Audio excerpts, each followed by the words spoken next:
Hello and welcome to the Old Man Orange podcast. I'm Spencer Scott Holmes, and I got super special guest Brent from the Home Video Podcast back again. It's probably been almost 5 years since we last podcasted or something like that, you know. But I was like, you know what? You know who loves movies almost more than I do? Brent, and I got to have him come on if we're going to go way back, almost 100 years, and talk some 1932 Scarface. But how you doing, dude? I'm doing pretty good, man. You know, it's funny you say that because our episode for Home Video Hustle that we just did, we actually watched Showdown in Little Tokyo. Yeah, that was the one where we did. I was like, I'm bringing him on for like one of those like really like kind of bizarre movies where it's just like not really great but still interesting. I remember I had a buddy describe that movie to me when he like let me borrow it. He's like, Brandon Lee's acting in it is so bad it makes Dolph Lundgren look like he should have won an Academy Award. That's funny because for real, when we did it on the podcast, me and Chris both agreed. We liked him the best. Yeah, he had all the goofy lines and everything. Yeah, it's so funny how Brandon Lee in that one. Don't get me wrong, I still love that movie. I don't care. It's like one of those ones. It's still fun as all can be. But yeah, it's weird. It's like Brandon Lee's acting comes a long way, like in just 5 years. You know. So what? The Crow was just 2 years after that movie, if I remember right. Yeah, it's not that far off, you know, because I think that was 91 or 2. 91. Yeah, and then Crow, I think is what 94, 95, something like that. It's like 93 or 94, one of those two. They literally got that new Crow coming out, and I just saw the movie poster for it when I was at the cinema last, and I was like, I don't care. It's not, you know what I mean? Like, it's like the Brandon Lee one was just like perfect enough for me. It's not like that I was like the biggest. I more went to that movie, I watched The Crow more probably based off of like two factors. One, Bruce Lee's son. Two, I like Sting from wrestling. There it is. Now, so that's all I associate everything with The Crow, just the Sting. Like, I've only seen that movie once back in the 90s, and that was it. Yeah, I think that's about all I have, too. I have it on DVD. I watched it, you know, and I was like, cool, you know, it was decent. You know, I enjoyed it. I would definitely watch it again. Might be fun to pull out for a podcast. Yeah.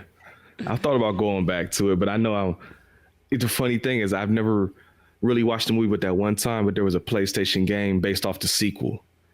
And that shit was horrible. I played that more than I watched that movie, I think. It's funny when there's back in the day when there was those games made off of movies and so on like that, and you played the game way before, or if at all, before even watching whatever it was based off of. One of the wildest ones, because that was a thing too. You play the tie-in games, and basically, if you played it before the movie came out, it would spoil the shit out the movie for you if you cared.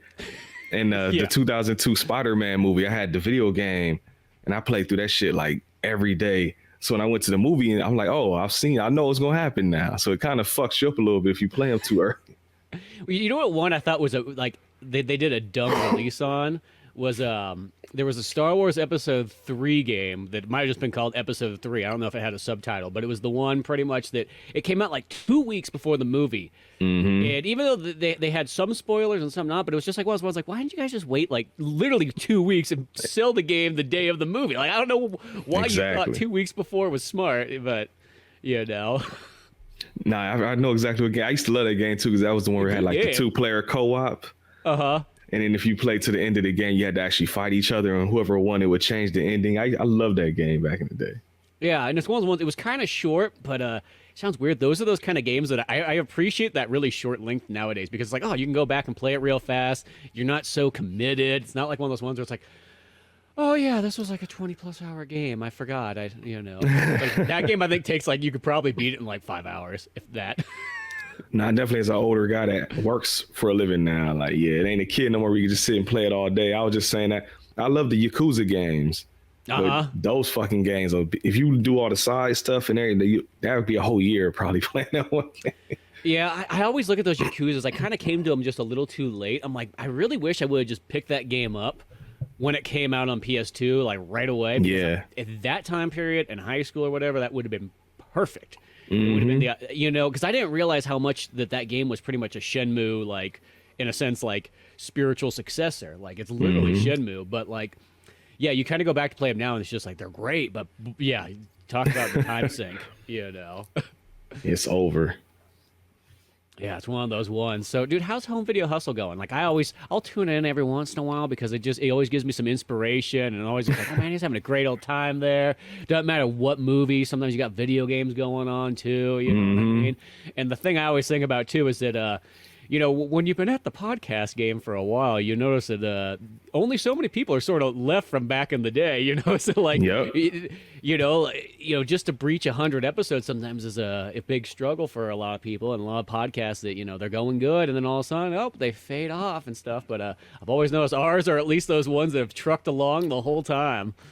Oh yeah, going on almost 10 years now. It's crazy. We just did celebrate. What was it? The 8-year anniversary, I think it was. We just celebrated not too long ago. Oh, nice.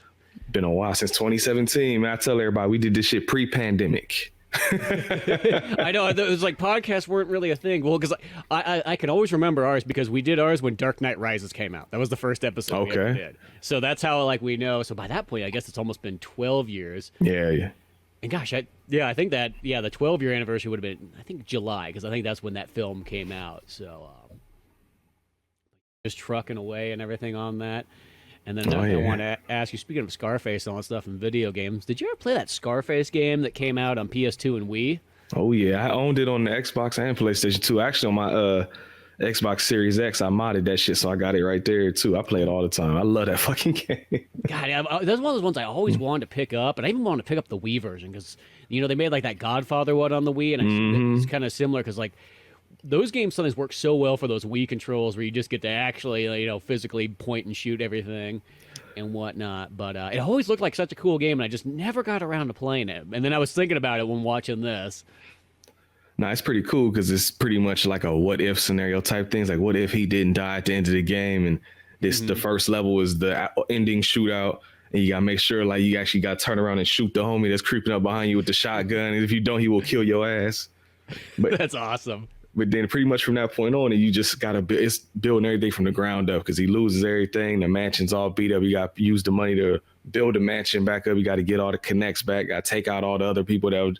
But a lot of people that get name dropped in the movie actually get like missions where you got like, I think Gaspar Gomez is a name that he yells out. He's like, fuck Gaspar Gomez. And you actually go and kill that motherfucker in the video game. Oh, that's cool. And then the last mission, you actually go to Sosa's encampment. You got to go hunt him down. That's pretty. I love that game. And I love the soundtrack, too. Yeah, gosh. I remember that they put a lot into that one, too. And I think it has a bunch of, actors come through. Because I remember it was weird because Al Pacino didn't want to be in the Godfather game for some odd reason. But then it was like a year later, he did the Scarface game. It's like, I mean, Al, what's going on there, dude? I mean, Marlon Brando, I always love this. It's like his last role ever was the Godfather video game. And that was a good game, too. I love that game back in the day. Like, all of those games that came out like that, except for the Bad Boys game, that game sucked. But the Scarface one is cool. Yeah, I was looking up. I was like, you know what? I'm going to see what that Wii one is. I'm like, God, that game's actually, I thought I was like, hey, you hopefully pick it up for under $20. It's like $40 game almost nowadays. Yeah. Like, that one got some value to it. The used game market is fucked right now. Like, it'd be the most basic game. Like, even the sports games sometime are now going up in price. Just, I don't know what's going on out like there. the WWF games? Like, yeah. You used to be able to pick those up for $5 if you needed to collect all the missing ones. And now it's like, I could start like PS2, like, here's like, WWF 2003, $40. Exactly. If not more. Because I wasn't even probably 10 years ago. Me and my brother went to Half Price Books and I got a copy of WCW NWO Revenge for $1. Yes. So it's like definitely in $1 no more. No, it's not. It sounds weird. Those WCW ones don't carry the same value that I noticed the WWF ones do, though. And it's crazy because they were made by the same people that made the WWF. Well, God, and that WCW the versus MWO on N64, that was like almost like my most gateway into everything wrestling was right kind of out there, Oh, man, I came into that one late. I was super WWF. Well, technically, I was a big ECW kid, but I like WWF more than WCW. So I played No Mercy. Mine was WrestleMania 2000. That was my big one. Oh, I put a lot of hours into that. Yeah, I feel just that whole block of that late 80s or late 90s, early 2000s, SmackDown 2, No Mercy, WWF 2000, all those ones there, and then ECW, and then because you were initially from the Philadelphia area, right? Nah, I'm from Columbus, Ohio. Columbus. Okay, never mind. That was the only reason you said not far. You said the ECW thing. And it was like, because I always think of like ECW. I'm like, man, if we were just a little bit older and if you're able to go to those shows back, I felt like that would have been the best experience. That short mid '90s run, or like early '90s to kind of like mid '90s. If you could just hit those ECW shows like in their like prime and their liveness, oh man, I bet you that would have been amazing. I to this day wish I could have, because it just looked like the hypest shit. Even when they did the one night stand pay-per-views with WWF, I wish I could at least got to go to one of those, even, because especially that first one, that looked like an old ECW show. No, yeah, because I have that DVD of it. And, gosh, that's a great one right there. So on.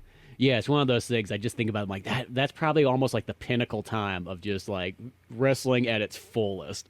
Yeah, for sure. And across all of them, ECW, WWE, even late WCW is not great, but I still enjoy it more than I enjoy some of the stuff now. It's just more entertaining. I totally agree there too, It's one of those ones like, I've become more nostalgic for like the WCW, because that was that weird period too where like you almost couldn't just like all of them. I don't know why. Like, what's wrong with liking everything? Like, you just get more choices. That's how I feel. You just do like flip between the channels. This is what we did. Yeah, exactly. But remember, that was the one you just didn't really say. Like, for some reason, all the people I kind of grew up with were all very hard WWF. So you just kind of like when you watch WCW, you didn't really mention that part. Yeah. Oh yeah, I used to catch flack for that. But gosh, well, speaking of movies, we're going way back in time here. We're going back to 1932.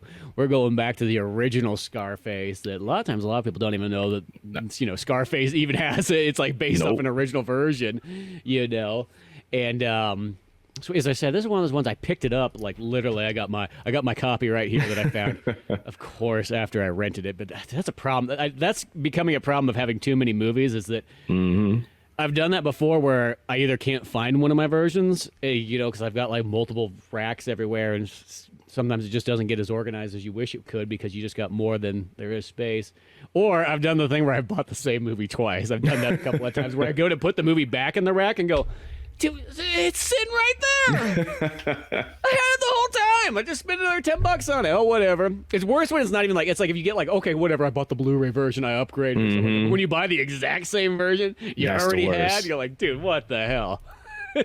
But gosh, Scarface, as I said, I got this cool, like, it's all like in Korean on the back and everything. Like, they even put like Al Pacino on there, which is kind of they're like, oh yeah, just to let you know.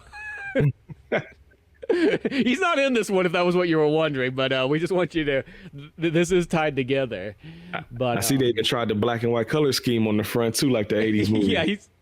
He literally has like the two-tone suit going on, and but yeah, it's just like one of those ones like pre-code era movie. It's literally you got Howard Hawks and Howard Hughes when Howard Hughes was just like doing everything. So there's just money coming into this. And you get that old school, because a lot of times people think that like when movies are like, especially now, like they go, the 30s, that's like that. Is that even like watchable? Is it that old and something like that? It's like, dude, you'll be surprised that actually, I feel like the 30s was when everything started really coming together. Like, when, like they're like, especially once you get the sound in there, it's like all this stuff just starts to be like, oh, this is how you make a movie, and they're really not as far away from modern movies as one would think. If you just include the black and whiteness and the, some of the retro, like there's a scene in here that made me laugh when like pretty much Tony Montana, but what's he in this one? Tony Camonte there's a part where he's like he's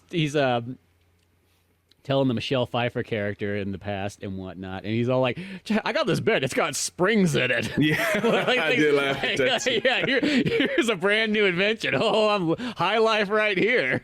That's kind of the same laugh I got when he first got the machine guns. I guess in 1932 it must have been new technology. He's like, oh, look at this, it shoots bullets out 100 at a time or something like that. Like, he was super hyped when he got one. I'm just like, oh yeah, I guess there was a period where that was a new thing. Huh? Yeah, I guess because it's like one of those ones, like whenever I think of machine guns is, you think in World War One, they got machine guns. Now, granted, a lot of them are still strapped to, like, you have to have the tripod. You can't just, like, pick it up and walk around with it. But they still did, like, I think what always makes World War One kind of interesting is that that's like that era where everybody's got their brand new ideas on how to make these guns. So I think there's almost more creative guns made in, like, that time period than any other one. Like, there's like those like Italian guns where they got the double clips that load from the top and everything. Oh, like that. Yeah. I remember just one of the cool ones was, that shows off a lot of those guns is in the Battlefield game that it was World War One. Oh, okay, yeah. Never played that, but I know what you're talking about. Dude, I liked it a lot. I know that game got a little bit of flack, but I don't care. I thought the storyline in it was, I thought it was awesome. And just, just using all those old-fashioned guns and everything like that, I thought that was totally cool. I used to play a lot of those games. I got just super burned out because I played so many of them. So it's been a while since I think the last one I really played was Call of Duty Advanced Warfare. Oh, so yeah, it's been a while. Yeah, I like them for the story. I'm like one of those people, like I play those games and I play the story mode. Then I'm like, me okay, too. I'm done. Eight hours and I'm out of here. Like, the multiplayer, it's just like, it's just not the same as, I don't know. I feel maybe it's just too retroness, but I like the old fashioned of like, you get your buddies together. You're playing, split screen, whether that be Halo, GoldenEye, Perfect Dark, Time Splitters, even old school Call of Duty and all that stuff. I don't know. It's one of those ones like I felt like I just had a hard time sort of just totally converting over to like that modern multiplayer version. It was like, yeah, it's cool, but it's not as fun. It's not as fun as everybody in the same room. And then when your buddy gets pissed at the other one and he flies across and starts hitting him and everything. No, I'm right there with you. I legitimately didn't really start playing online until I moved out here to California because it's the only way now I could play with my brother and them. But like couch co-op was the way to go, like forever. Gosh. That was the thing is like that was I would just look for all those games or couch co-op, especially like in the 360 era where you had like Gears of War, you had all the Halos, you had like Army of Two. Man, that's a good one. Gosh, all that, they just like that's my favorite way to play. Like I don't care. Like Resident Evil 5, I think that's one of the best couch co-op games ever made. Like that's one of those games too that some people always want to give flack to. That I'm like, I don't care. That game has so much content in it.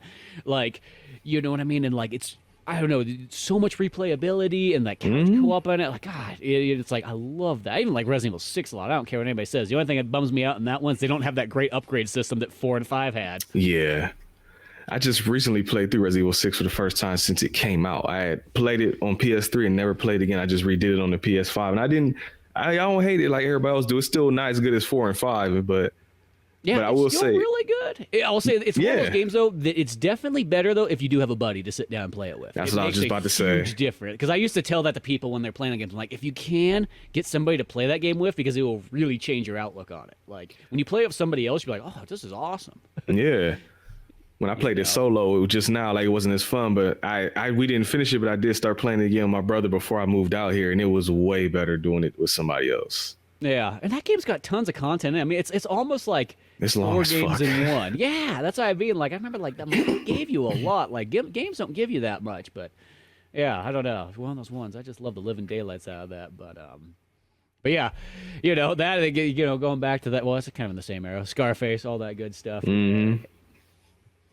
But these 30s movies and whatnot like that, I mean, like they hit hard. That's why I think that I always look at the 1930s as one of my favorite decades of film, because not only like pirate movies are amazing in this time period. Like they put all kinds of effort into stuff like that. Then the sword fights are out of this world. They put big old ships in giant like tank containers, like in the Warner Brothers lot and so on like that. And, at this time period, this is like the gangster era with the late 20s, early 30s.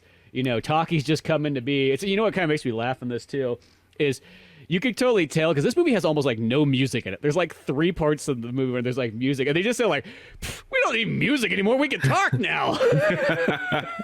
And it's pretty good. So recently, I just watched Nosferatu, the original one, for the first time. That's a great one. And I love that movie. And then I watched the remake, too, after that. So it's funny watching these back to back, watching the silent movie and then the talkie right after it almost. And it's done pretty well. Like you said, I noticed too, there's not a whole lot of music, but everybody's pretty much like acting their ass off, like mugging to the camera, everything like that. So I didn't really notice until it just picked my ear at one point, like maybe halfway through the movie. I was like, damn, there ain't no music in this one. Because you associate that 80s one with music, that soundtrack, the rush, get the yayo, all that shit. So it's like you come out to this one, it's like, no, this is just straightforward, like storytelling type shit. I love it though. Yeah, exactly. I know that the music. I was even thinking of like, what if someone just like edited in the Scarface '80s soundtrack into this one? I bet it's out there. Somebody on YouTube did it. I would love to sort of, because that soundtrack to me is like, I think it's like a double whammy, because it's like Scarface and Grand Theft Auto 3. Yes. Makes that soundtrack so nostalgic. You know what I mean? Like just all that stuff there. But I forgot about Grand Theft Auto 3 had the one station that was nothing but the damn Scarface soundtrack. Yeah, just the Scarface soundtrack. That was the way I remember just listening to that because I think it was just when Grand Theft Auto 3 came out was kind of the same time period that I probably got into Scarface and all those other gangster movies. Same here. So, when I hear that thing, it's like, oh, I'm always down, But yeah, in this one, like they just go, no, we got the talking. We don't need the soundtrack as much unless there's actually music. Like there's that point where the dude's playing like the whatever you would call that crank music. Oh, the organ grinder. Yeah, and he's got like the little monkey out there, and the kids are all following him around. That's like one of the few times, like, hey, there's music there, but like music's only in there if like something's playing music. There's no background music.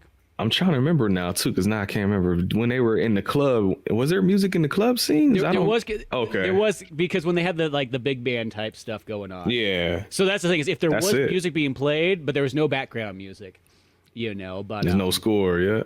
Yeah, and it's just so weird when you think about this because, the talkie films only appear like 1927. I think is that the first one I believe with Not sure. The jazz singer. It sounds right. 27 is like about 1932. They're figuring this shit out. Yeah, because it's a real quick changeover. It's like silent movies, and then all of a sudden it's like boom. And right about this time period, this is when movies start being made, almost like the way that you would generally say a movie's structured. Like everything's kind of together. They figured it all out. They spent the last like 35 years, learning the camera, learning all the tricks of the trade, and now movies are sort of made like, in a sense, what you would expect a movie to be like. Yeah. Nah, this movie feel like I know a lot of people have that thing where it's like, oh, it's in black and white, I don't want to watch it, or oh, it's too old, I don't want to watch it.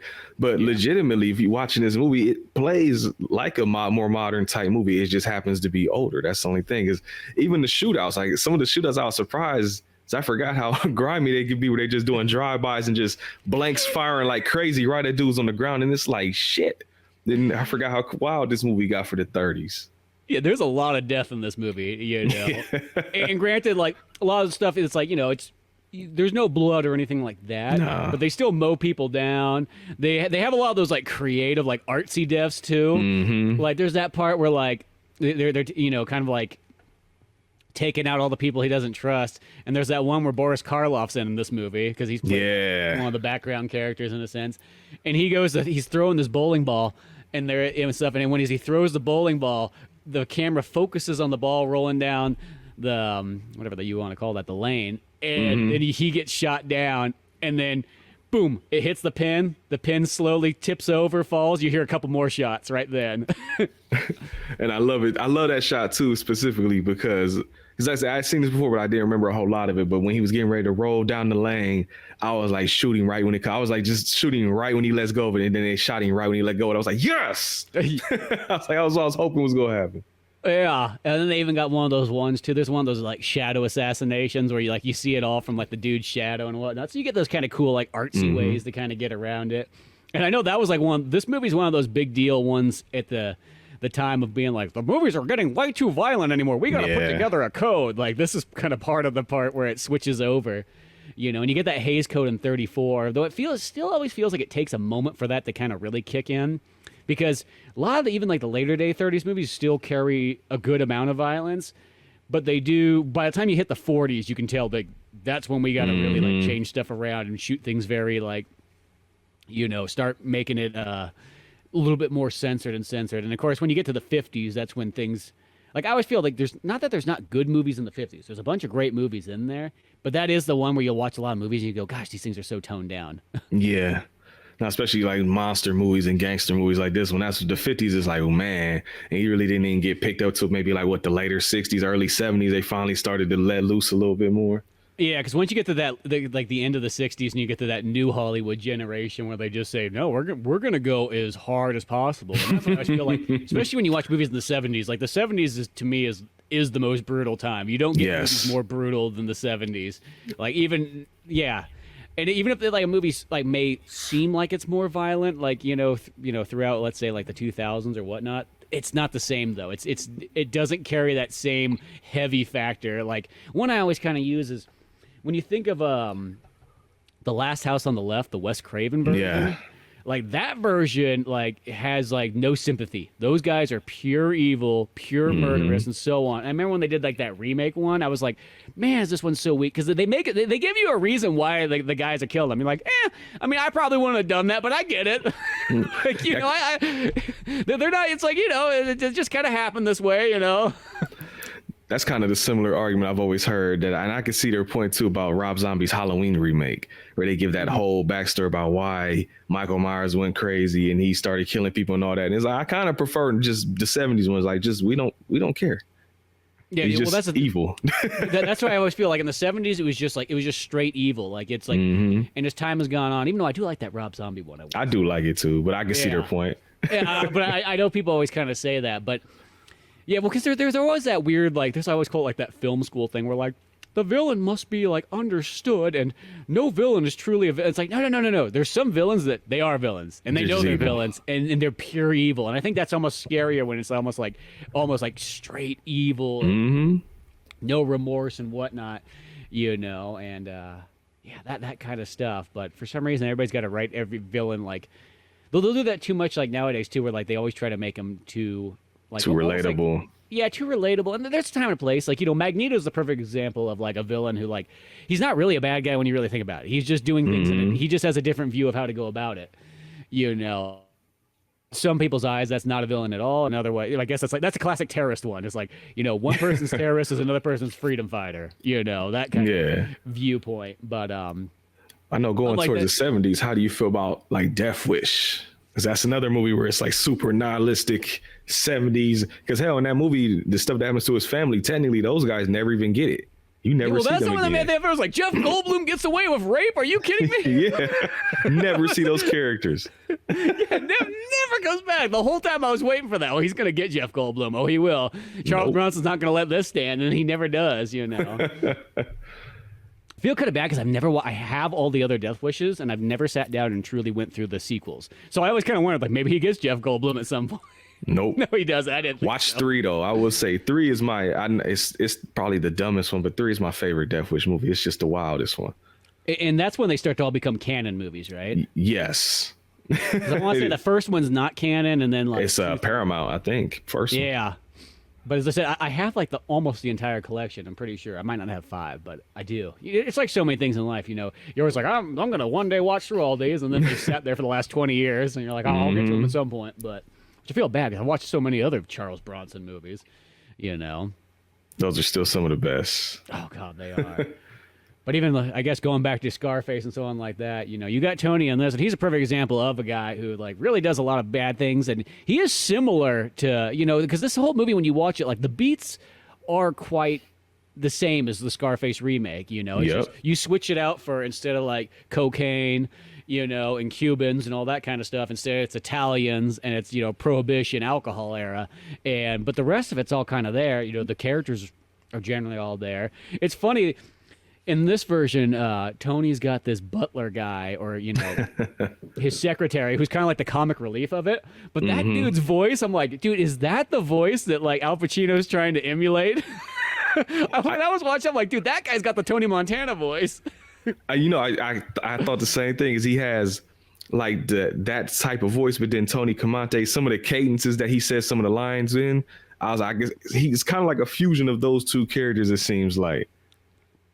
Yeah. There's just that initial part where he's on the phone, and it's like you could just tell this dude he had limited education, you know, has never seen anything fancy in his entire life, and all of a sudden, like, Tony's brought him in. He's like, okay, hey, you're gonna be my secretary now. Here's a nice suit. Go answer the phone. He picks the phone up. He doesn't even know how to answer. He's like, hello, you know, speak louder.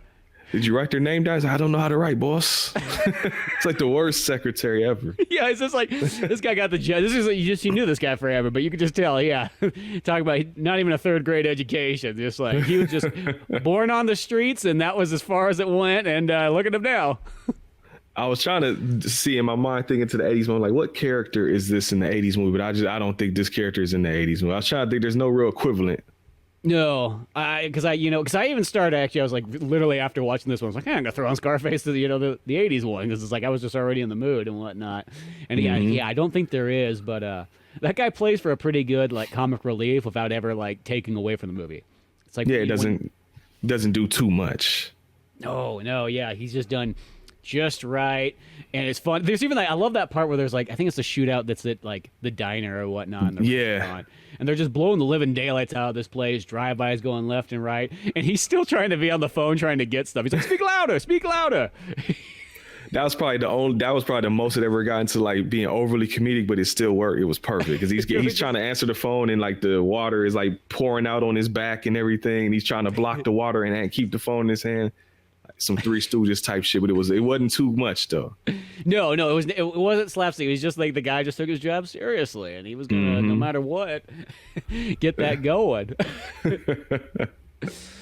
But yeah, it's like I like that there. You know, and they even got they have that same kind of buddy character that's like his best friend, who of course goes to marry his sister. That Tony, no matter what, she stays at home. She doesn't go out. You know, I mean, they have that same relationship going on there.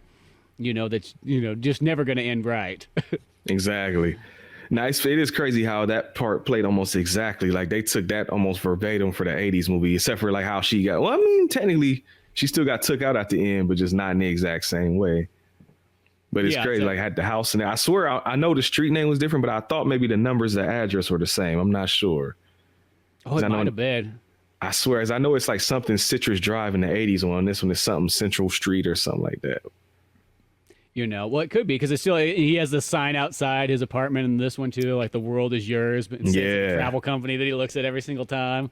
And they focus on that. I mean, even towards the movie ends on that sign. No different than like ending on like the fountain that has it in the 80s. Mm-hmm. No, that's the fun thing about watching is like you said earlier, a lot of people don't even know that movie is a remake.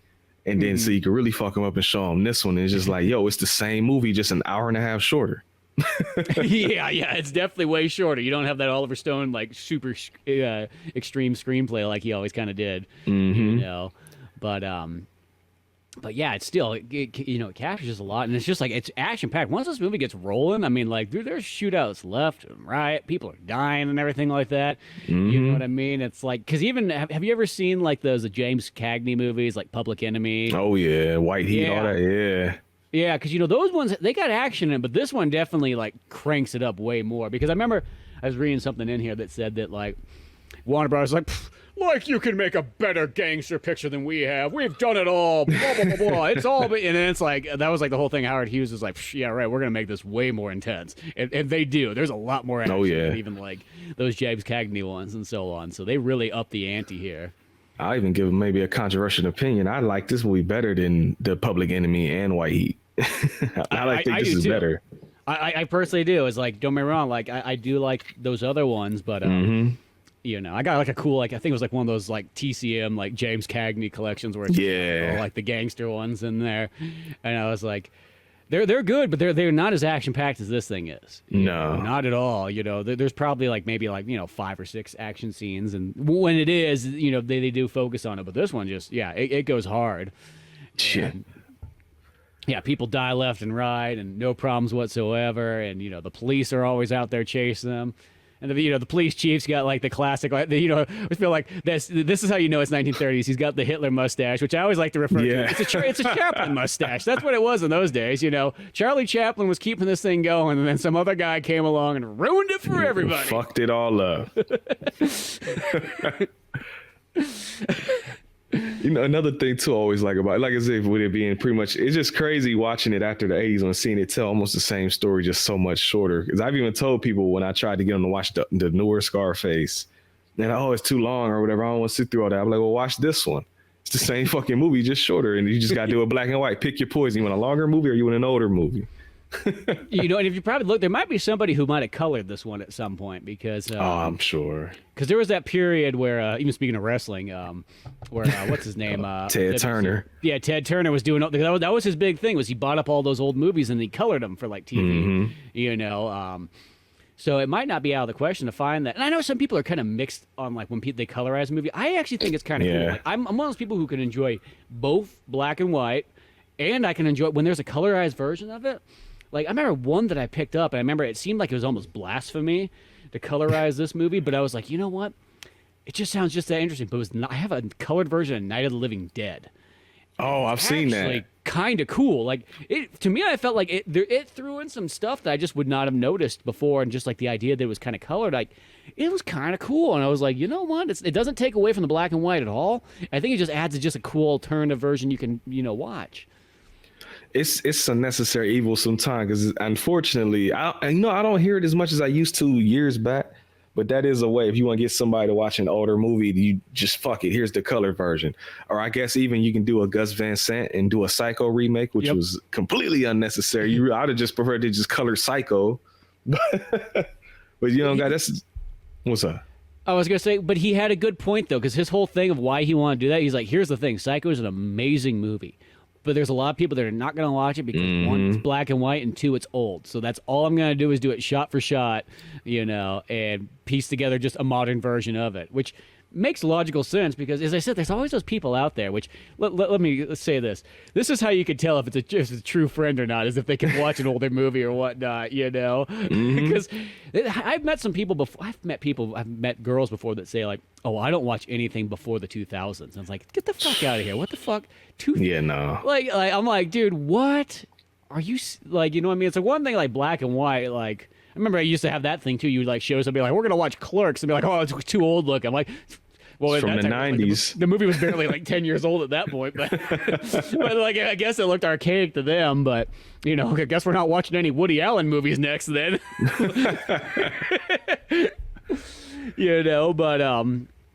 Yeah, people get weird about that, but it is nice that they do colorize them, like, for those older movies. And I just think that process was cool because it just is that one that, like, you don't think about it, but, like, the grayscale literally adds every, like, tone of a grayscale can tell you what the color is in a weird way. It's a kind of a bizarre thing that, like, oh, black and white actually has all, like, the ingredients that tell you exactly what color everything is in there. It's funny, too, when they try and... This kind of was like this. It wasn't in 4K, but when I watched the HD version of this one, it really doesn't look that bad. There are a couple shots where you can tell probably the restoration may have been a little bit rough and it looks a little washed out. But honestly, especially with HDR TVs now, with the blacks, I guess for lack of a better way to put it, it actually looks good. It doesn't look like it's a super old movie, but it doesn't look like it's like ripped off a film reel or anything.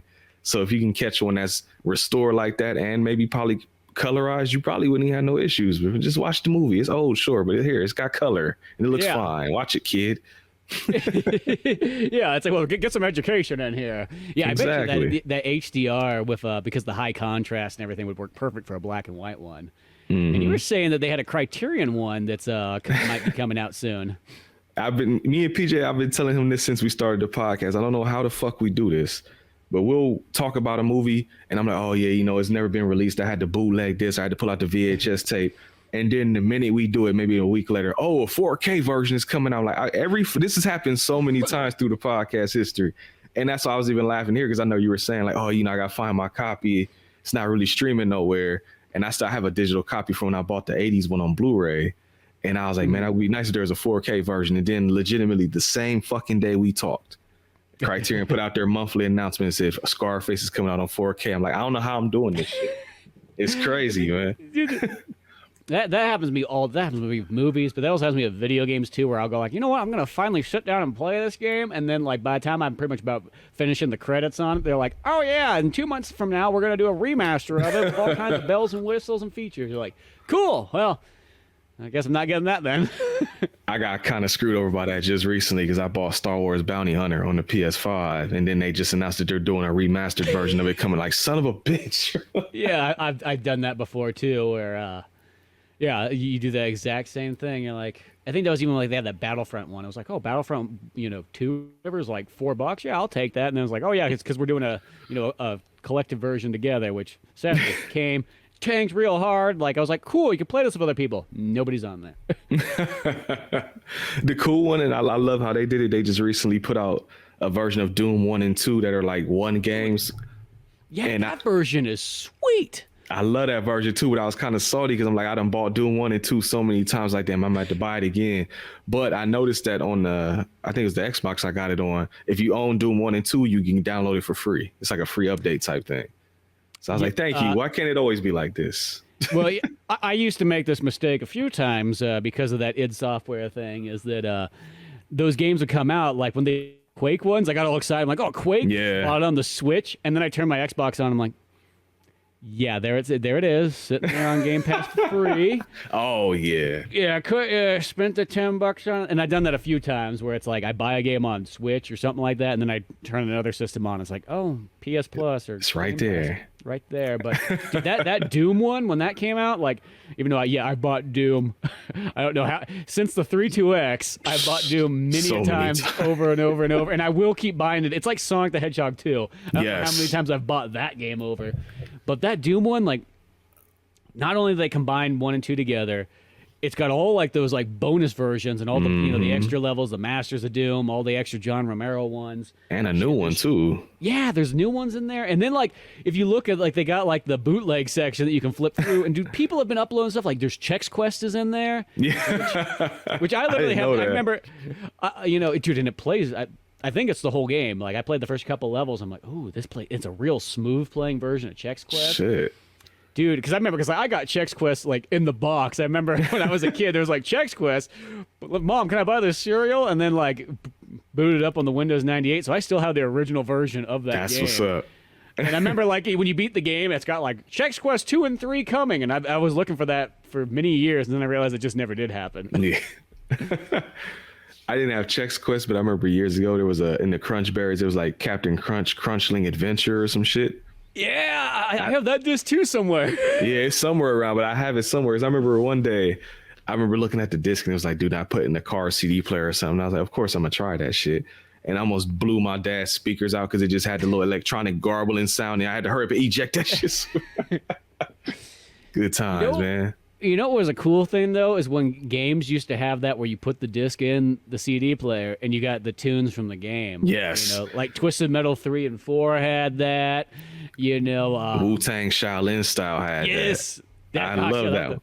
That was a great game, too, where it used what was the game that never really came out? Thrill Kill. Thrill Kill, yeah. Because it was just too violent, and then Wu-Tang took that and used that there. But yeah, I thought that was always such a cool one because I remember you'd just go through the disc and you're like, oh, maybe this one's going to have some stuff on it and whatnot. And, mini discs would let you down. But when they did, you're like, oh, you felt like you found something really important. You're like, oh, dude, I got a free CD out of this too? Yes, sir.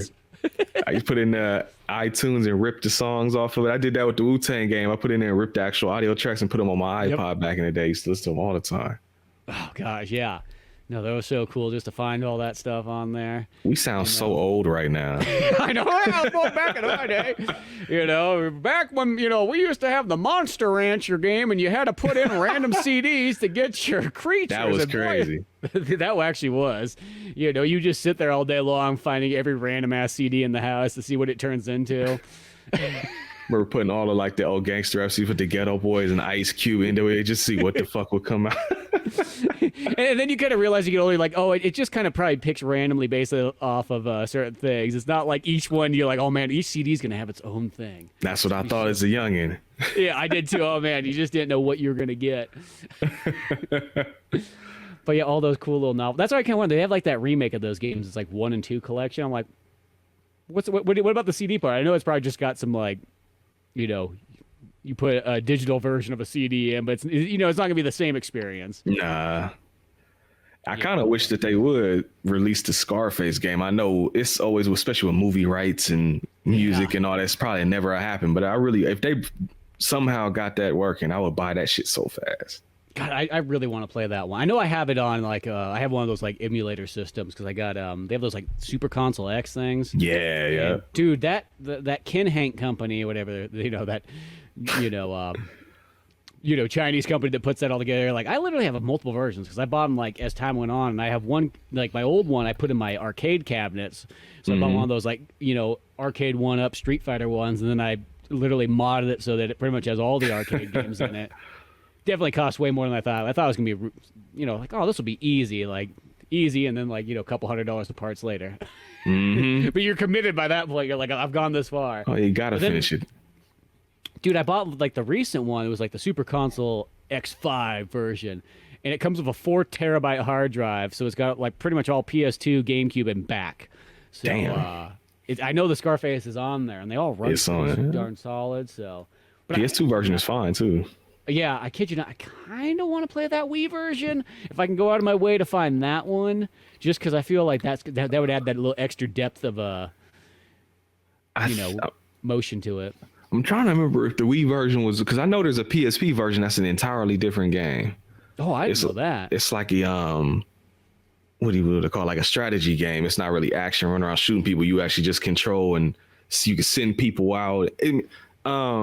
Kind of remember in the Godfather 2 game, they had that thing where you could like just like kind of send people out and get money back and do. It's the whole game is like that for the Scarface on PSP. Interesting. I love when they do that, where there's like, oh, this one actually, it's not just like a port or anything like that. It's a completely alternative game, and gosh, that just makes me want to check out that Scarface one. I think the Wii version is probably just the PS2 version. I almost want to say, if I remember correctly, they might have thrown a couple little extra bells and whistles in there. Okay. But just, I don't know. I like that. When motion gaming is done right, I think it's amazing. I don't care what anybody says. Like, to this day, I still love Dead Space Extraction. I don't care what nobody says. Game. Funny thing too, that was the first Dead Space game I played. So when I went back to the other Dead Space games, it was like it wasn't as scary because I'm like, I already know what's coming up now. Like, I've seen all these creatures. I was gonna say that works too, because that's technically a prequel, so that worked perfectly. Yeah, so it kind of worked out. Well, because that was that one I was trying to buy all the light gun games that they have for the Wii, and that was one of the ones. Yeah. I'm like, yeah, let's get that. Like, because those Resident Evil ones on there, dude, they're so good. Dark Side Chronicles and Umbrella Chronicles. Man, I always say that's like the best way if you want to kind of like casually go through the Resident Evil story, but you don't feel like thinking really hard by going back and doing the puzzles and all that stuff. That's the best way to go through. Unless you're scared of spiders. I've seen that happen. Yeah,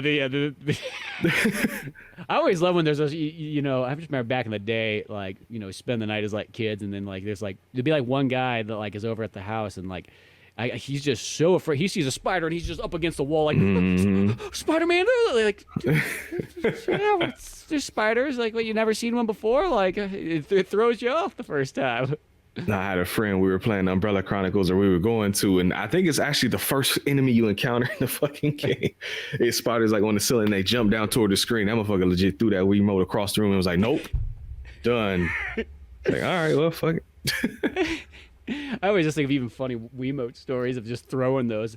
I remember because when the Wii kind of came out, it's got the little strap and everything like that. And I have nobody used it. No, nobody used that strap. I remember my buddy RJ. He went off on like a tangent. He's like, that strap is so lame. Nobody fucking needs it. It's the dumbest thing ever. If you have to put the strap on, like, you're a fucking pussy. Blah blah blah blah. And then he literally, after this whole tirade going on, this rant and stuff, we're playing like Wii bowling. He goes and he goes to throw the bowling ball, and I kid you not, he tosses the remote straight up in the air, and it slams against the ceiling and comes down. It's always the bowling game too. I did a similar thing in college. They had a Wii set up, and in between class we were in there playing the game, and we got too hyped, and I went to go throw that ball, and that shit was like right into the air, and I caught it on the way down, so it didn't smash the ground. But whatever you call those people, the student advisor, whatever, they were like, yeah, no, you done. My bad, bro. Well, I remember because there's always that warning sign when you turn the Wii on, and it shows that person swinging it sideways and smacking somebody else. Yeah, that happened to me. I got smacked in the side of the face by someone swinging. Of course, yeah. Sometimes like you give that remote to like a girl for the first time, and you don't realize don't stand so close. Yeah, back the hell up. That's what we used to do. I would give you a good wide berth, like you over there. Or either that or you throw it right at the TV screen. Yeah, well, that was always a fear, too, because, back in the day, it's like, okay, dude, nobody chuck it into my 36-inch Mitsubishi here that's, like, cherished. I adopted this TV, and I will worship this TV. One of those ones. But, man, gosh, as I said, it's just the Wii. I'm kind of getting into that. Like, I was picking up some of those all those games. Pretty much they're in that kind of Scarface style where, like, you get the nice runaround, but you get the extra aiming with everything. Like, I picked up the Tomb Raider ones where you got Anniversary and Underworld. And they got that same thing, too, where it plays kind of the same, but then you just got that more precise aiming. It's kind of like, you ever play Resident Evil 4 on the Wii? I haven't, but I know people that love that version, though. Dude, that version is it made it so hard to play a lot of the other ones because it's like, dude, the Wii one's so dialed in. The next best thing that I will say nowadays is that version on the Quest, because it's like the Wii version, but almost even more. I've never played none of the VR or like peripheral Resident Evil games other than Umbrella and Dark Side. I think the only two. Dude, I kid you not, there's this, speaking of Quest, and speaking of Doom, since we were talking about the 1 and 2 thing, there's this group of guys that they're called like Team Beef, and I think they're from like England or something like that. Probably makes more sense with the beef. And they literally just put all these modifications together where they take all like a bunch of old first-person shooters and so on like that and convert them over to VR. Oh. So, I mean, things like literally Doom, Duke Nukem, literally, speaking of Star Wars, even like Dark Forces. yes, Dark Forces, not 1 and 2, but 3 and 4. And it Oh. sounds so weird, but like you think it's like, okay, whatever. Like I've played enough Doom and Duke Nukem and stuff, but dude, like you go into it and you're like, oh, I am legitimately looking around anywhere in here in like Duke Nukem 3D, but like That's hard. Dude, and it's so cool. And like, even just playing things like Doom 3 and VR and some of those ones, like man, That's crazy. it's pretty. It blows my mind, kind of like how cool it is. And I almost kind of wish.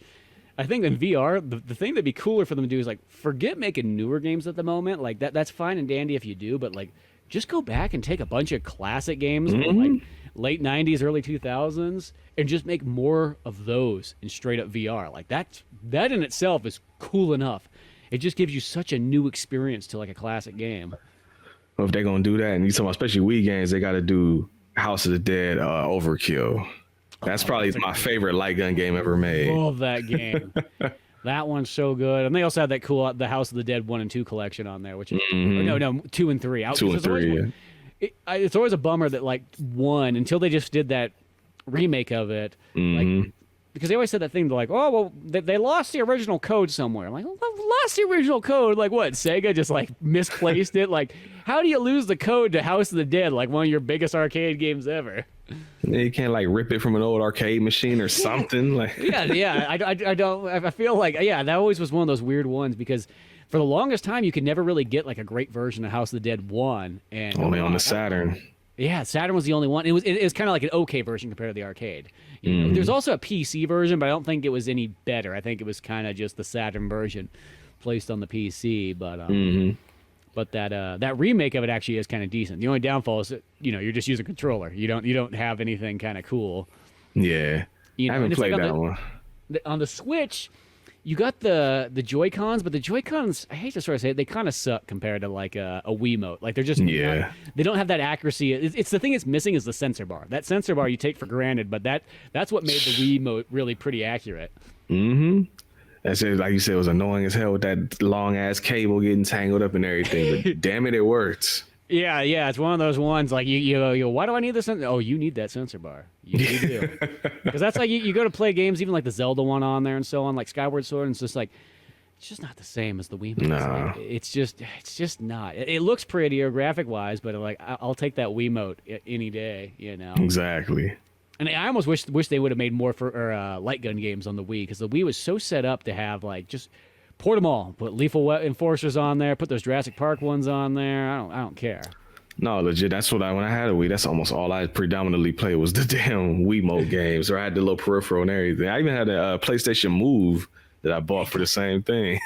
God, I was literally thinking about that yesterday. I'm like, I should look that up again, because I always kind of want just to buy that and then go out and go get Time Crisis 4 and all those handful of games that they put on. They even put like the updated versions of like the like Umbrella Chronicles and all that stuff, so that you got a little bit more graphics going at you. Yeah, House of the Dead Overkill got a director's cut on PS3 too, with more levels and everything. So I played the hell out of that.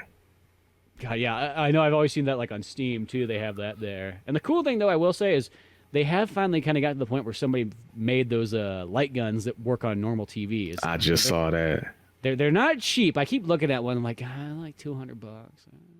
It's at some point, I like one of those ones. Like, yeah, you're like, yeah, they're a little bit pricey, but they would be kind of sweet to have. I made a pretty good setup. Like as time went on, like on my PS2, like I got like all the bells and whistles and all the light gun games that I kind of bought over the years on that one, since I still have my CRT TV. But yeah. One of these, I'm gonna get one too one of these days. Yeah, it's definitely on that list, and then you can go through. I'm waiting for like when they make just a real nice, like in a sense, one of those emulation consoles where it's like, here's the guns and here's a good collection of games. Because the only ones I've seen so far is I've seen a couple of those consoles, but it's like they end at like PlayStation 1. You're like, I hate to sort of say, if you can get the PS2 going, then you really have a lot of the games. Because good. You don't need to go any farther. If you get PS1 and PS2.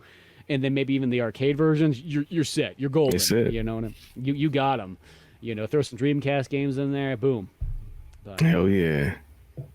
But yeah, gosh, I love how Scarface has just got us thinking. We start thinking of the game, and then we start thinking of light gun games. But it kind of does, you know what I mean? It's a lot of shooting in this movie. There's a lot of shooting in this one, and then as I said, you just kind of. You can't help but think of the 80s Scarface when you're watching this one too. No. It does relate well, and in a good way.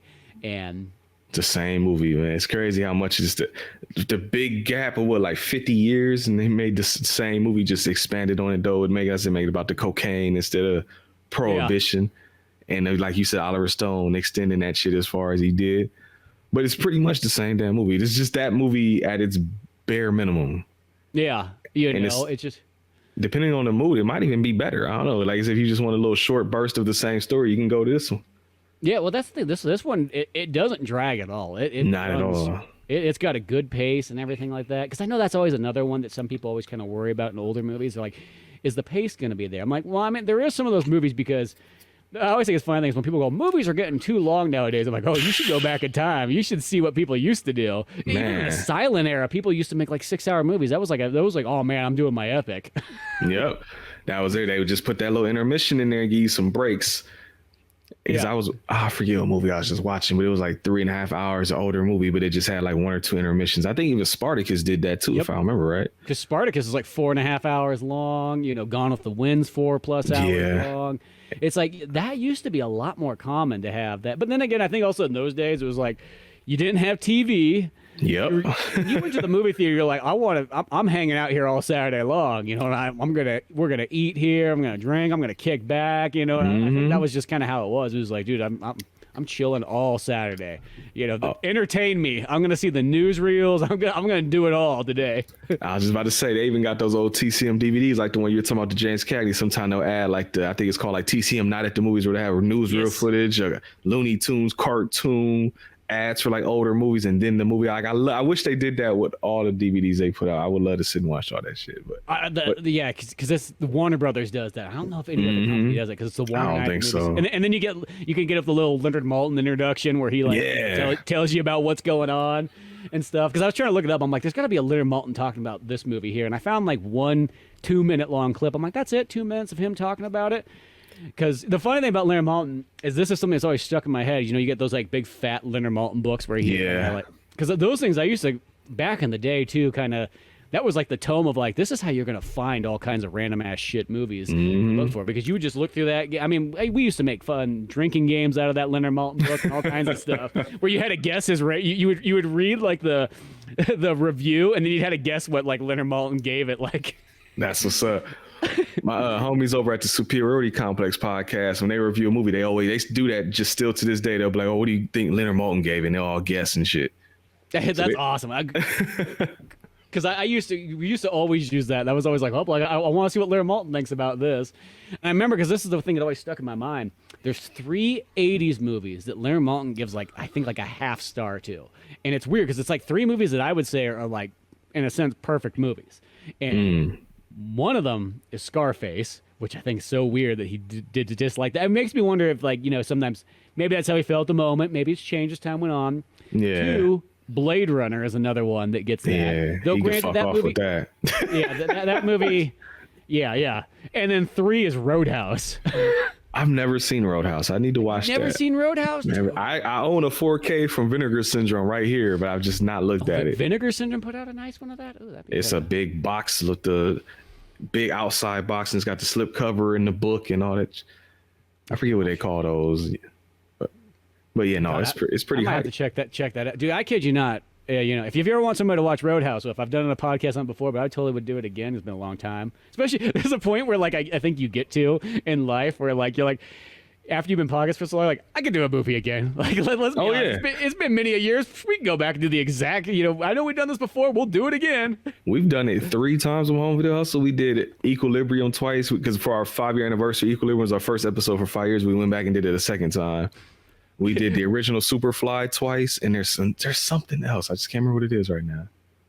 Yeah, I did that with, we did, like, I think it was on episode 300, we did Batman Dark Knight Rises again. Be like, well, this is what we did the first time. Let's come back to this again, see what we think, and, but dude, Roadhouse, I kid you not, I think that's like a 4 out of 4 movie. It's like action-packed to the max, you know what I mean? It's got great violence in it. The story, I think the story is just super fun, and just the way it's sort of set up, and, yeah, it's one of those, it's just as 80s as all can be, but, I have to check it out. It's one of those ones, but I just think it's funny. It's just like those are those movies I think about Lermont and gave it like a 1/2 a star. Like not even. I don't think he gave him a bomb. Maybe he did, but I think it was still like a 1/2 star. It was just really low. Damn.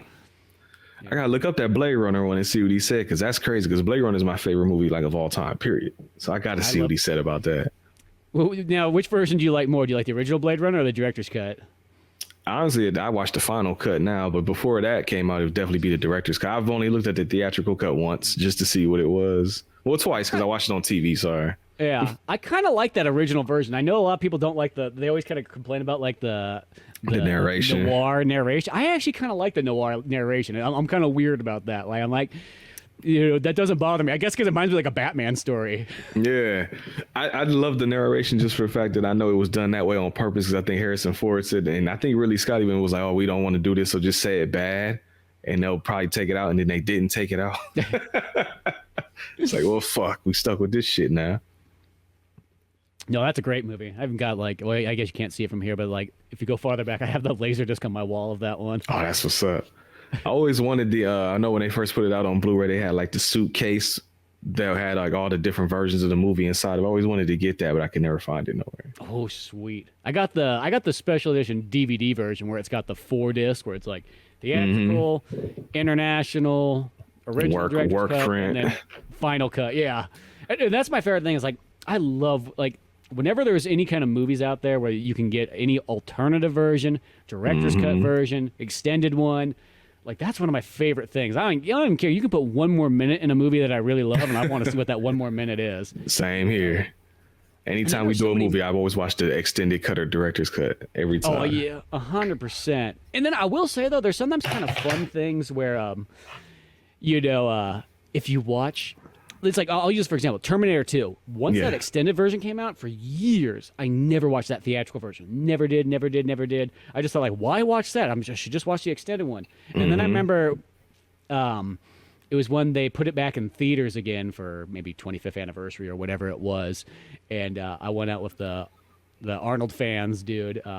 We went to go watch it in cinema, and I was like, you know what? I haven't watched the theatrical version since probably like the 90s. And when watching it again, it was almost like, oh, I will say the upside to the theatrical version is the pacing's almost a little bit more. You can see why it doesn't, in a sense, drag me. Like if you're really into Terminator, you like all that extra stuff. But you could see probably if you're the normal person watching it, being like, oh, okay, here's all these extra stuff that probably don't need as much. So I did kind of like, I kind of enjoyed it in that way too. You know what I mean? It's funny, that movie in particular, we just did it on the Home Video Hustle not too long ago. My girlfriend Anita had never seen it at all, ever. She'd only seen the first one. And I showed her the extended cut. And she was saying, like, I was telling her the parts that were added to that version. And she was saying, like, yeah, no. Because she didn't love it. I think she gave it like a 7 out of 10. She's like, it's fine. So I was kind of like, damn, I guess I maybe should have showed her the other version first. Because like you said, the extra stuff is cool if you love that movie. But if you don't, it's probably best to just get the theatrical one and show them the other one later. Yeah, exactly. I think there's that kind of stuff. You know what? Even speaking of, have you ever seen? There's very few movies that do this, but there's a couple DVDs or Blu-rays that I have where, like, when you have like an extended cut version or it's got new scenes in it, like, almost no movies I've seen, but they like a little icon pops up on the bottom to like that. I'm like, I wish more movies would do that because that's so cool. Like, it's one thing if you watch The Living Daylights out of a movie, of course you can tell in 2 seconds when there's something new or not. But there's sometimes I'll get like extended versions of a movie and it's like maybe I haven't watched it in 10 years and I can't tell you what was new about it by the time I was done. It's funny you say that because again, we just did Aliens on the show. That's another movie where it's like ever since that special edition came out, I never look at the theatrical I don't version. think I've ever watched it since my VHS copy after I watched the theatrical version. Yep. And I was telling my cousin Chris, because when I got the Blu-rays and 4Ks, I gave him my old of the special edition quadrilogy box set thing. And that was the only DVDs I can remember where when a deleted scene came up, it had the little Wayland Yutani logo, I think, pop up in the corner, I think. And so it just lets you know. Yeah, I think that was, but yeah, and what's the one thing that bums me out too is like when you read about certain movies and you can kind of go into the history of them, and then you hear about all these extra scenes that are sitting somewhere. That's that one where I go, dude, ever since like DVDs kind of came out and even Laserdisc, like, could you just, even if it's a rough cut, could you put that together somehow? Yeah. Somewhere? Like I would just, love to see those extra scenes, especially when you hear about movies that there's more violence in them. That's always the thing too. When I hear about like, oh, it was like an NC-17 and we cut them back, and you're like them damn Friday the 13th. Yes, exactly. Or the remake of Night of the Living Dead, like Tom Savini talks on the special features. It's like they cut out all kinds of stuff in that to pull that movie back, and it's like, man, I would love to see. Yeah, that's one of those ones. Like I love that remake a lot. Me too. Night of the Living Dead, and I would love to see like all that violence put back into it. Nah, yeah, I know with the Friday the 13th, I think they said the only footage that survives at this point is like old VHS tapes that look like shit. But I'm like, I don't care, throw it in there. I still. Well, yeah, that was like there was because I love the Super Mario Brothers 1993 movie, like beyond. Like I love see it behind you.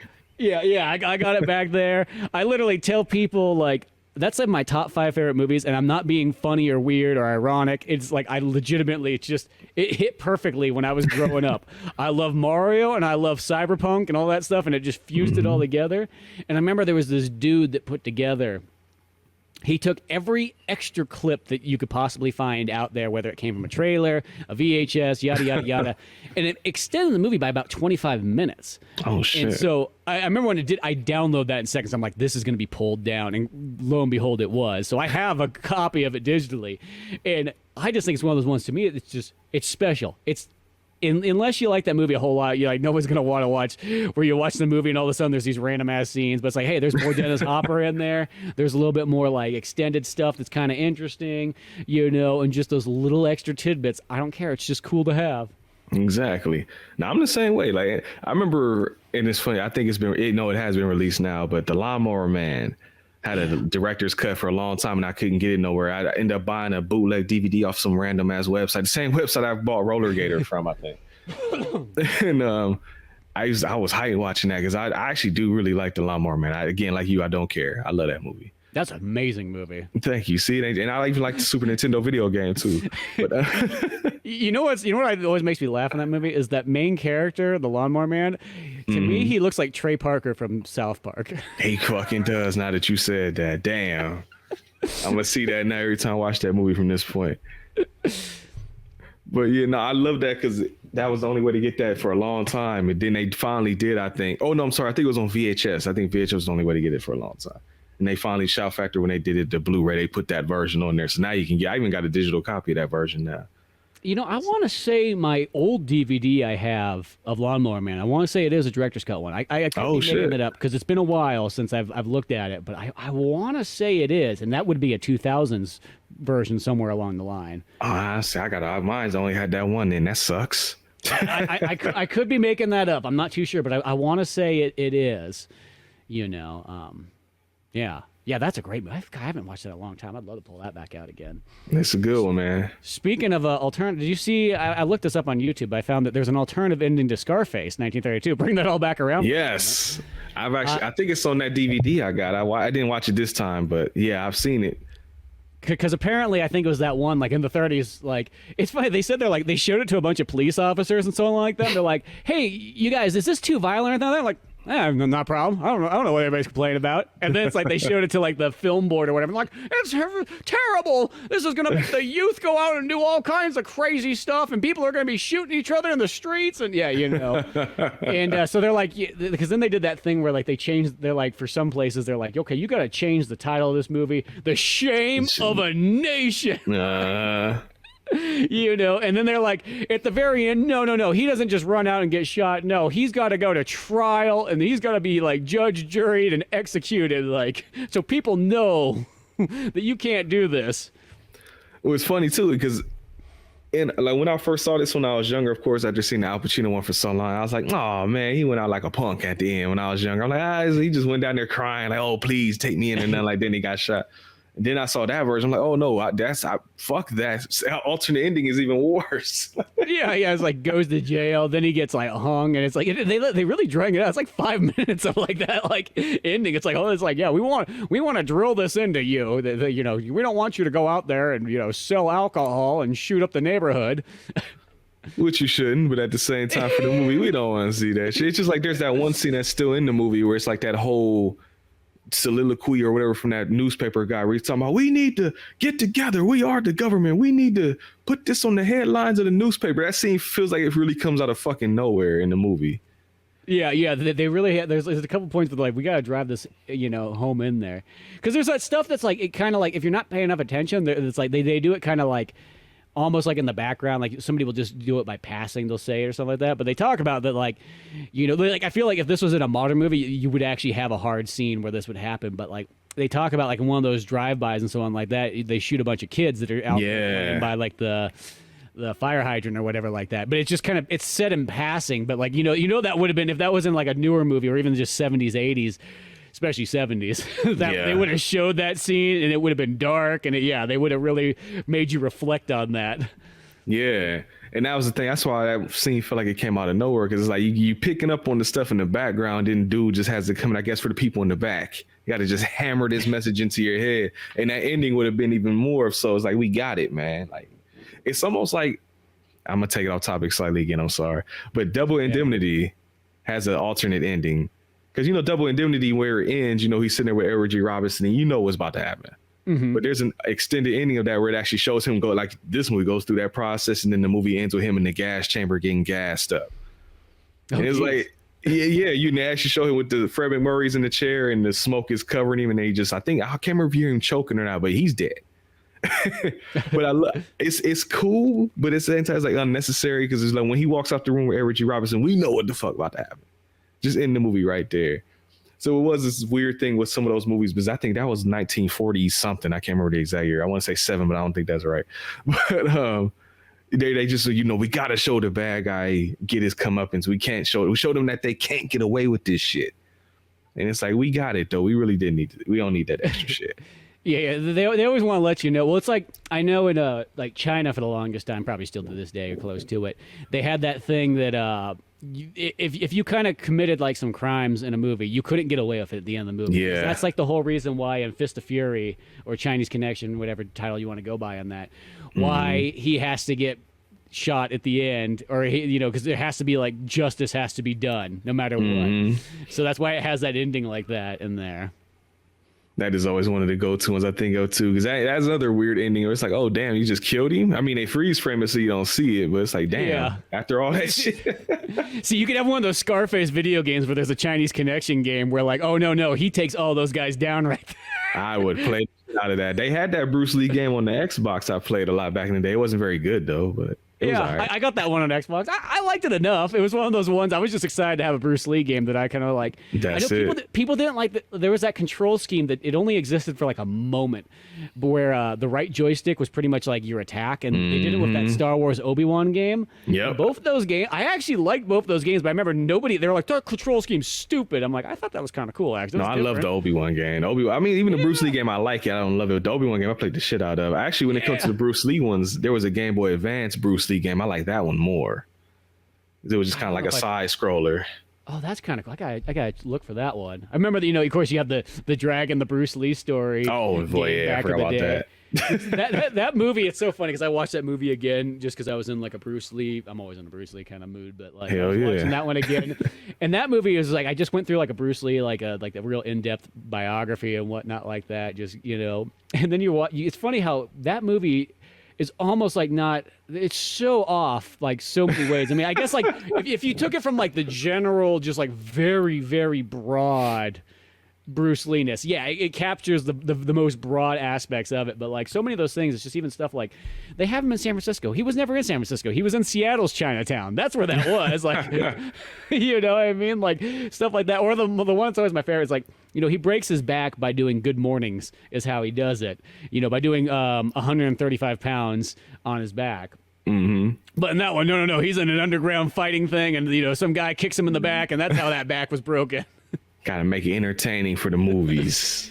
You know, so you gotta have all that kind of stuff in there. And then my favorite part too is I have the DVD one. It used to always make me laugh because it's got like Linda Lee on there, and she's like, "I'm so glad you bought the Laserdisc special edition. This is as accurate as it could be." Like. Oh shit! Well, Linda's just like I think Linda. I know it's early '90s, but even Linda's a little bit. Don't think knowing what's going on. I ain't never seen that. I never owned that movie. I'll have to just find that. I don't know if it does it on the newer version because that's like one of those like almost like early days DVD ones with like the flippy fold like Warner Brothers. Oh, cases. Okay. You know, the old lock. So you know, people can't just easily pop out your DVD. They got to pull that little plastic tab first. But, good old days.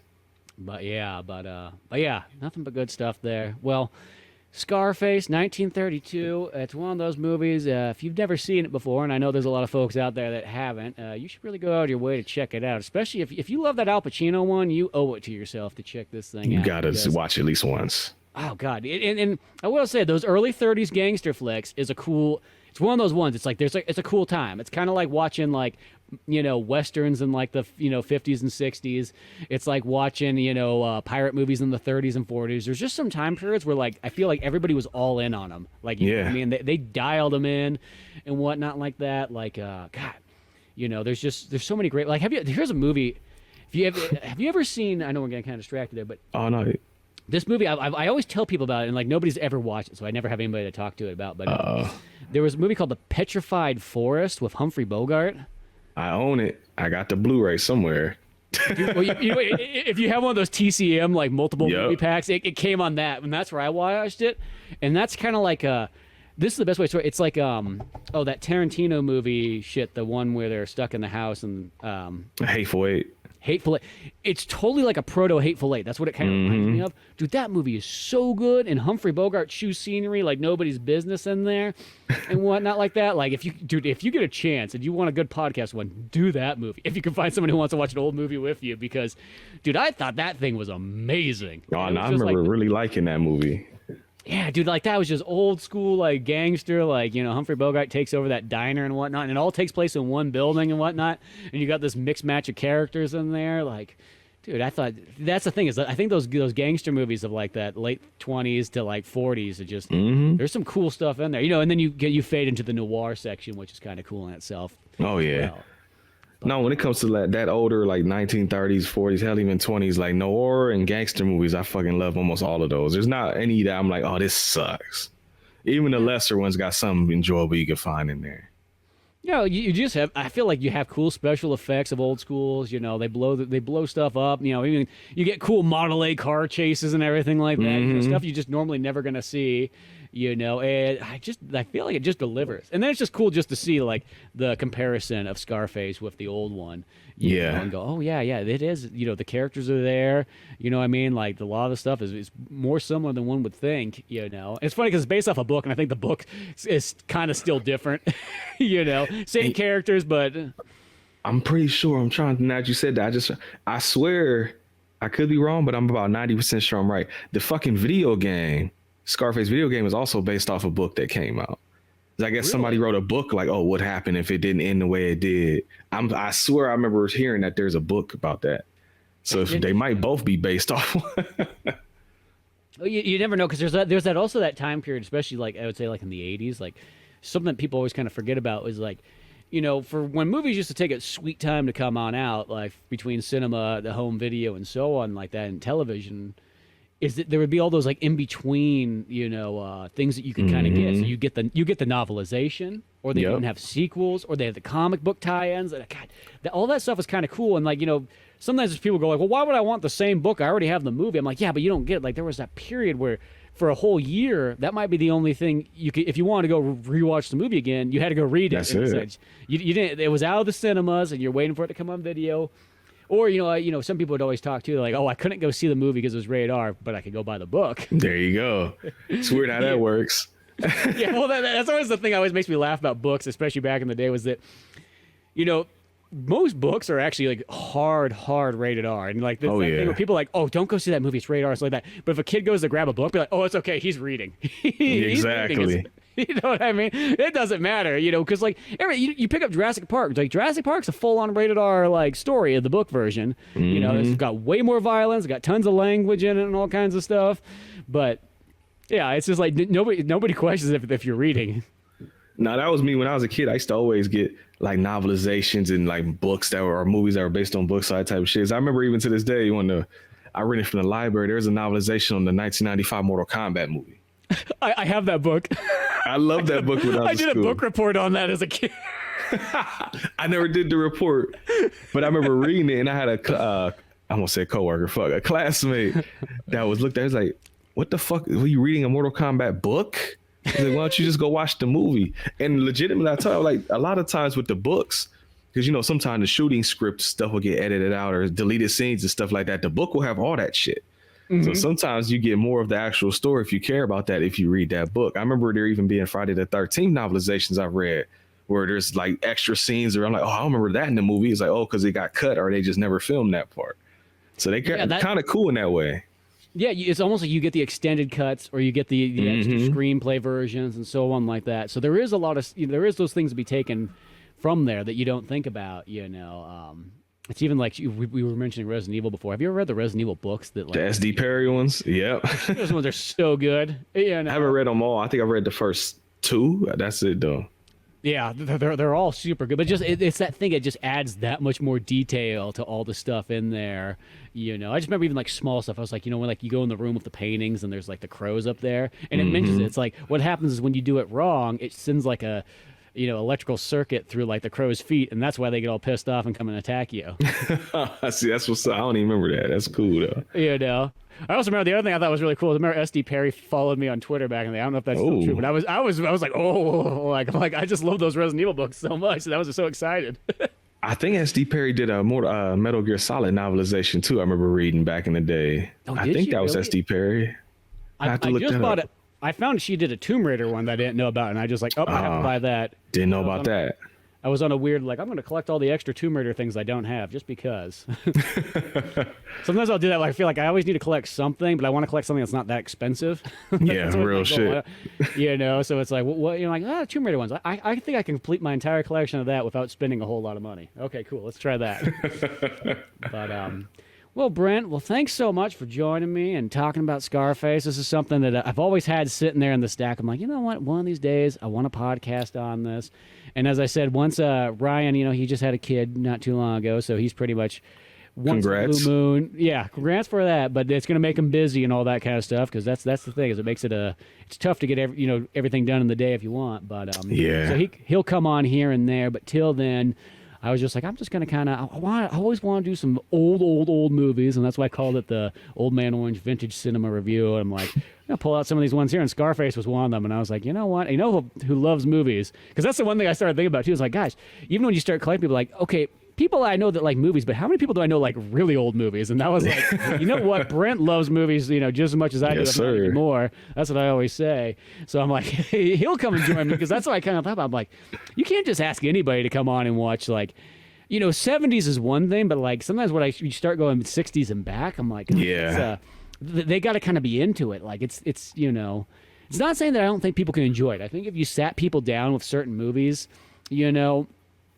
and they're in the right mindset and everything like that, I think they can really enjoy it. But there's going to be just this initial, like, okay, you're going to get you have to kind of get out of your comfort zone maybe a little bit, and, you're going to get into something different here. So, But yeah, we got to talk about Scarface. We got to talk about a bunch of other stuff that kind of slightly relates and gets off in all sorts of weird directions. But books, wrestling, video games. Yeah, but I feel that's what it kind of is. Like I feel like you talk about the movie, but then it kind of brings up a broader conversation. All kinds of stuff. But Brent, yeah, I know Home Video Hustle's your main jam. Where can people find all that good stuff at? All right, here we go. Let me get it out. People gonna be mad if I don't say it. You can find the show over on Twitter at capital H, capital V, capital H, capital P, lowercase I cast, HVH podcast on Twitter or X, whatever you want to call it. We're Home Video Hustle over on Facebook, YouTube, Blue Sky, Threads, almost every social media outlet. You can find me on there somewhere, and I do respond if you talk to me. And if you say something bad, I will also respond to you. So have fun doing that. It's slightly different, definitely different from the last time I was on the show. So Old Man Orange listeners, if you've not been catching the show lately, PJ is unfortunately for similar reasons not around on the show right now. He's got 3 kids now. Oh boy, we was making it work with 1. We kind of struggled with 2. I remember the 1 kid part. Like I didn't realize he was that many up by this point. Oh geez. Got 3 in there. So he on occasion we use StreamYard too. He'll come through and talk it now beginning, but right now it's my girlfriend Anita and my cousin Chris holding it down, doing that. And as I said before, me and Chris, I don't know when this is coming out, but we just recorded our latest episode. It's going to be Showdown in Little Tokyo. So we're going back. It's so funny. This we spoke of the synergy with the Scarface and the Criterion, but it's like the synergy of like, oh, what was the last time we did a podcast together? Showdown in Little Tokyo. And believe me, listeners, it's not planned because what we do, I got a bag over there with just a bunch of movies written on there, and that just happened to be the one we picked out. So it wasn't even planned. I always love that bag idea. That bag idea, like it's one of those ones. Ever since you started doing that, I was always like, that's a great idea. You just load up a bunch of movies in there, and then you just have somebody randomly pick, and then it's like you don't have to think about it too hard. It's just like, what? There it is. That's what we're doing. Makes life so much easier, and it was cool because back when it was me and PJ doing it, I was in my apartment in Ohio, and I had all my movies just there, so I would just throw the DVDs in there. Now I just got them written on paper because all my DVDs are locked up right now. Yeah, but it's still the same thing. That's always the tough one is when you don't have, your access to the collection and so on like that. It sucks. It sucks so much, bro. Yeah. I got to deal with it for now though. But yeah, and I always thought that was just a great, it's a great, those bonus tie-ins of having other videos to promote the podcast and all that stuff. Because that's what you need, all those, all the little videos and so on, So started using TikTok a little bit more to do kind of like the promo fun stuff. Same here. Go along with the podcast and everything. But yeah, well, I'll let you get going. But other than that, for Old Man Orange, you can always go to oldmanorange.com where you'll find more podcasts, all the old ones there, animations, comic books like my Pizza Boys. I also got my new workout book, Pull-Ups for Life, up on Amazon, Kindle, and all that kind of fun stuff. But yeah, going to keep trucking along with some movies, whether they be old ones or new ones, and a little mix match of all kinds of stuff. But till then, I'm Spencer Scott Holmes with super special guest Brent from the Home Video Hustle podcast, baby. And we will see you some other time. Peace.